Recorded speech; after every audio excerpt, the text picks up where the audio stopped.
Welcome back, and now I have the great pleasure of introducing once again on my show Dr. Leo Polizoti, who is a psychologist, and he deals with lots of different ailments, including post-traumatic syndrome disorder. What we're going to talk about today is how tragedy affects us both physically and emotionally and psychologically, as well as how other people deal with people's tragedies. So, Leo, how are you? Good, how are you? Great. Thank you so much for being here. It means so much for me that you're here. You're a good friend. You've helped me work with my family on different, as bringing up our children. But right now, you're extremely valuable to me because one of the things that I'm learning is with my characteristics of trying to fix everything, that my focus should just be working on myself. So talk about what really happens to somebody when they go through a tragedy, similar to what occurred to me? Well, it depends. Obviously, there's different types of tragedies, but in general, post-traumatic stress disorders, when someone is involved in or even aware of, confronted with, basically is what it says in the book, an incident that there's a threat of the bodily integrity, being killed, a pretty severe type of situation. Wow, that's amazing because, without really getting into it, I went through stuff that I wouldn't imagine anybody going through, even for ourselves. But so all of that did happen, and a lot of us, maybe have had tragedies of losing, a child, and so there's a lot of tragedies that cause the aftermath. So we're basically here to talk a little bit about the aftermath. So. You said something really interesting to me. You said, first of all, that all the waves of emotions that go through. One day I think I'm fine, and the next I'm not. And because I'm such a fix-it person, I feel like I should be okay all the time. And you sort of helped me relax and understand that. So why don't we discuss that? Well, it's true. What happens is there are a lot of people with post-traumatic stress disorder, to one degree or another, walking around and functioning in society and so forth. They may live lives privately that are very upsetting. I mean, for example, military people. I've heard hundreds of stories of people who function appropriately, more or less, and then at night they might be screaming and striking out at their wife when they're asleep, thinking it's some enemy soldier or what have you. And so what happens is on a good day, if somehow it's pushed aside or suppressed, the person functions pretty well, feels pretty reasonable for the most part. But the unfortunate part is PTSD can be triggered very easily. And it can be triggered literally by anything in extreme cases, to the point where people actually look paranoid. And when I say anything, I mean the smell of a particular type of cologne, if someone was sexually assaulted by a male with a particular type of cologne. The weather, people that look like perpetrators of the incidents, it's incredible. One of the things that makes it difficult for people not directly involved is if they can identify with the person. I mean, an example that's a pretty common one is a police officer with a baby severely hurt or dead. And what they'll say to themselves oftentimes, if they have a child, is, oh my God, that could have been my child, or it looked just like my child. Do you remember the president said at one point when we had that situation down in Florida where the young black male was shot by that Zimmerman guy, I guess his name was, that the president even said, my son, if I had a son, he'd look like him, that type of, so there's that identification. They identify. Well, I know what happened to me is last week, and I had to just take a 24-hour veg out, and I went into the mountains of Vermont, and this beautiful resort had a sauna. So I couldn't wait to get in there, and within 35 seconds, I became I was asphyxiated. I just felt like I couldn't breathe, and I had to run out of there. And I felt like a lunatic because there were other women in there, and it was just because of the heat that I experienced being captive. It was almost 120 degrees weather in this country that's right next to the equator, and that steam, that sauna room, brought that back to me, and I had to run out, and I had to calm myself down and go into sort of like a breathing so I wouldn't panic. And so I experienced that, and I never even knew something like that would trigger me up. Just literally, just about anything can trigger a reaction. Right. Colors, and anything. I mean, it's you don't normally see, by the way, literally anything, you know, but it can be that extreme. I have seen some people where just about anything. Yeah. So the other thing I want to say is, like, we want to assimilate ourselves into into our environment and with people we work and the people we love mostly, who are the closest. And so what are, like, what do you say to, like, what do I say, or what would you say to the family members or the people you love, your significant other or somebody you love, in reference to the emotions that one experiences that's having post-traumatic syndrome? Well, first of all, an acute stress disorder is something that occurs as a result of these types of incidents that you've been through, that's for sure. And that lasts anywhere from 4 to 5 weeks, something like that. The book says 4 weeks. Once it goes beyond that, by definition, it's post-traumatic stress disorder. And so what happens is people need a lot of support during that time. As a matter of fact, if they don't get that support, they can suffer what some people refer to as sanctuary trauma, where the very situation that people are supposed to be supportive and back the person up and so forth, don't for whatever reason, and it makes it that much worse. Let's go back to sanctuary trauma. Let's discuss that, because that's the first time I've heard that term from you. So what do you mean by sanctuary? What is a sanctuary? Well, it's like the classic sanctuary. I imagine is a church where someone, I'll go to the church, the sanctuary. Well, imagine going to the church to be helped, and they tell you to leave. You know? It's I can't imagine that. Yeah. That's amazing. I could never imagine that. Well, you deal with, let's say, friends, and you're waiting for them to say, "Oh my God, how are you doing?" and so forth, and they really don't do that. It's, "Hi, it must have been tough. Yeah, that's good." You know, that type of thing. The reason is, part of the reason is that with mental health issues, there's always been a stigma over the years. So you look at the person, they like, you look fine, you know. But internally, they can't see the insides. Right. So people say, "Oh, she looks fine to me. It couldn't have been that bad." You know, that type of thing, you know. The other thing that happens with PTSD that a lot of people don't realize is that it can happen, and it does happen many times to people, and they live their whole lives with low levels of trauma that they just don't realize that could occur. For example, motor vehicle accidents, very, very common cause of PTSD. Really?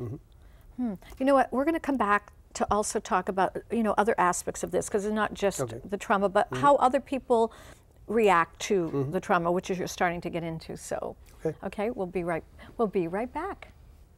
Welcome back, and we're returning again with one of my favorite docs, Dr. Leo Polizoti, and we're talking about post-traumatic syndrome disorder, and then really tragedies that occur to people. And hopefully this will be informative to you, because it's extremely informative to me. So one of the aspects of going through a tragedy is how the outside world reacts to it. And that amazed me. And it amazes me because maybe I reacted this way to someone else telling me something had happened. And another friend of mine, who's a good friend of mine, and she's a psychologist, said that a lot of people they don't have a foundation to embrace a terrible tragedy. They don't have it in them to do it. So let's talk about that. And how do people react to it, and why do they react sometimes weirdly? Well, it's difficult for them to identify with it, from what you said, that they have no barometer or, you know, guideline. The other one is that there's this idea that if people embrace it, they really have to address the whole thing about the world is really insecure. So what causes trauma is, this makes no sense, this is kind of crazy, I can't do anything about it, it's out of my control, and, you know, that type of thing. And so for people to be able to deal with that, oftentimes it's easier just to kind of push it aside. The other one is that they really, as I said before, they really don't know how the person is feeling internally. So they just don't really think about giving that type of support, and they don't know what to do sometimes, you know. And most of the time it just involves simple, you know, feedback and talking to the person and that type of thing. But sometimes you can get a negative reaction where, what is she so upset for? I mean, it couldn't have been that bad, you know, that type of thing. And of course, they weren't there. I mean, the irony, maybe it's not an irony, but it's interesting. Different people react in different ways to different situations. Like your particular situation, most people would agree that was traumatic, without a doubt. But there are situations, again, back to the military, where someone comes back and was in a firefight and their buddy got shot and they don't have any post-traumatic stress disorder. And someone else comes back with PTSD and a Humvee blew up 2 miles away, and that was it. Why the difference? Right now, the VA and a lot of people are attempting to figure out, why is it different for different people? Yeah. In your particular situation, of course, just about everyone would say, this is pretty traumatic. Right. The last thing that I'm thinking about is that TV is so, I don't mean to knock TV on cable TV, but you know, the programs, you know, the cops run around, the people run around, they have gunfights and chop off people's arms, then they go have a coffee and they laugh. So it's 5 minutes later. Desensitizes people. That's so true, because there would have been something that I couldn't watch before. Now all I have to do is like turn my head, and if I'm not hearing it, it'll go away. But sometimes it's horrible, you know, some of these shows, you're right. And you know what, I'm glad you're bringing up the military and veterans, because Veterans Day is coming up shortly. And many of us, you know, I went through this, so now, even though I was never in the Army or a veteran, you're right, I may have minimized what they went through, just unconsciously, not consciously. So it helps me comprehend that, and I hope it helps our viewers comprehend the same thing, that it's important that we don't minimize it. Right. Well, you know, I walked in here today, and the woman, the receptionist, is there, and the TV had more stuff about the storm, and I said, "Oh no, we're still talking about the storm." I'm referring to here, where it wasn't that big a deal. Yeah. And she said something about people in New Jersey, you know, died and so forth, and I felt like kind of a dope, you know. Yeah, yeah. But I can identify with it, because here we had a little bit of wind and I lost power for 3 hours, you know. Right. That type of thing. That's a really good point. So when I thought about it, of course, I'm like, oh yeah, that's true, you know. But you get callous. I mean, we're here, things are going, the sun's out, and you know, that type of thing. Now, what can you say to the loved ones or even friends who are like, what techniques, I mean, what tips can you give them in reference to helping someone coping, even if it's been, you know, somebody who's experiencing a tragedy because of a death, or what are some of the tips you can give? Well, and give them to everybody who's listening, because I need it. But basically sympathy, and not really a lot of sympathy, a little bit, because there's some needed, but also empathy, where there's attempting to understand what it's really like. And it's very difficult to do, you know, when you've spoken about being captive and just looking at these perpetrators, you know, what do they picture in their mind? You know, they certainly most likely don't picture what you were looking at, you know, that type of thing. Yep. I can only imagine, if I sit here myself and think about it, being in a foreign country by myself. I mean, I just, freaky. You know, it's just, so a lot of people push that out of the way, and you know, that type of thing. So empathetic, understanding, being supportive. You know what really helps too for me? I never was a really huggy person, but hugs really mean so much to me. So when you see me, you know, you can give me a hug. I mean, get me, you know, make sure that. Absolutely. But hugs feel, and also what I've said to my loved ones is, because I have a little bit of an understanding of myself that I'm usually not rocky when it comes to, is to just go with the wave.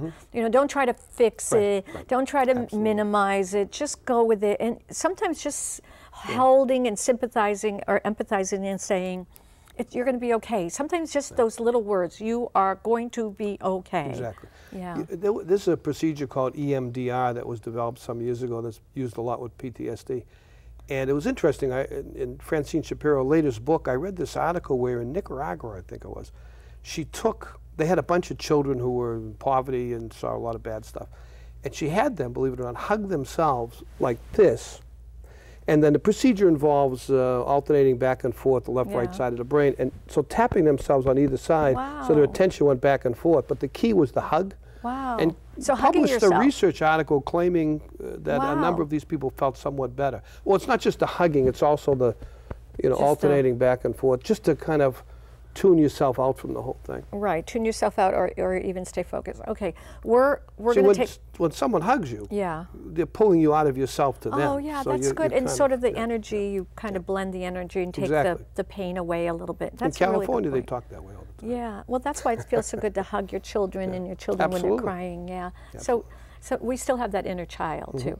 All right, when we come back, we're going to talk about what I want to talk about now is more about what we can all learn from this. Okay? All right, great. And we'll be right back.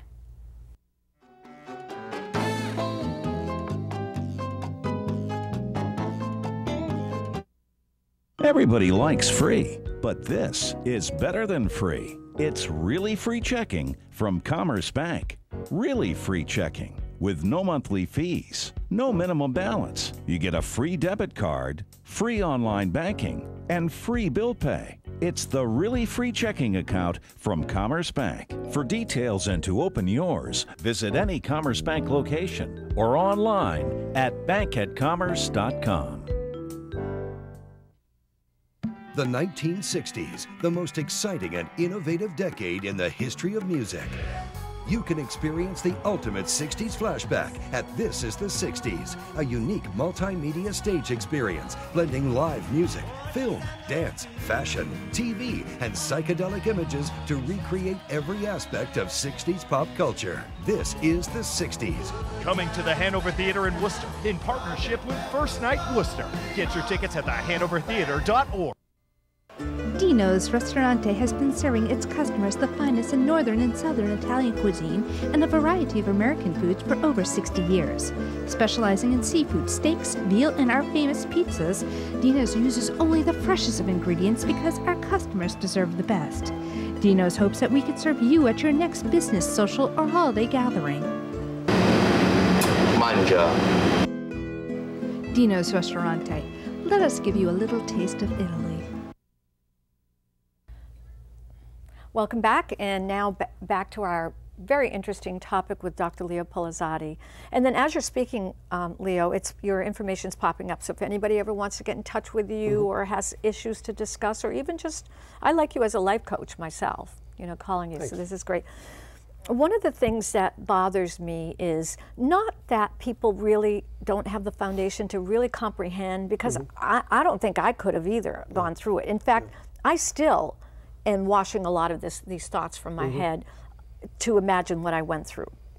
But is how family and friends are the avoidance. I mean, what is that all about? It's almost like if they get close again, that it might rub off on them. Or is there, I mean, do they see a credibility issue? What the heck's going on? Well, some of that may be true, but you know, in the diagnosis, it's witnessed, experienced, or confronted with an event or events.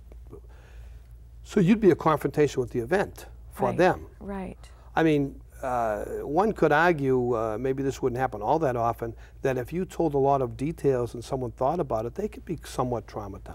That's a good point. A lot of people saw the Twin Towers on TV and they developed a certain amount of trauma. Maybe not severe PTSD, but that's a possibility. It's maybe a normal way to pull back. My friend also, the next time she comes up, you'll meet her, she said that when she was specializing in trauma, that when the other psychologists would sit down to meet, they would always avoid coming to her meeting so the whole group would learn it. So she said because some people just don't want to relate. They might have had some kind of trauma and it sort of surfaces it back in themselves. Could do that too also. You know, the traumatic reaction is a normal reaction to an abnormal event. You're supposed to be uptight. You're supposed to lose sleep. You're supposed to be hypervigilant. You're supposed to be. It's a survival mechanism. Well, I have to tell you that besides the physical pain and the mental and emotional pain that I've experienced, one of the things that hurt me the most is people who just didn't reach out. And so we're going to leave it at that, because this is not the whole discussion about that. But it did hurt me. But you know what? What can you do? You can't control what other people do. You can only control. Absolutely. Now, did you have a quick tip? You said you had a Well, I just meant that it's a normal reaction to an abnormal event. That's the key phrase used in the field. Okay. That everything you experience and feel makes perfect sense, and it's a survival mechanism. Great. Well, thank you so much for being here. And again, I love using you as a life coach, you know, just calling you up and saying, oh, I'm feeling this, and you help me out when you can, and you're available. Glad to be Thank you here. so much. Thank you.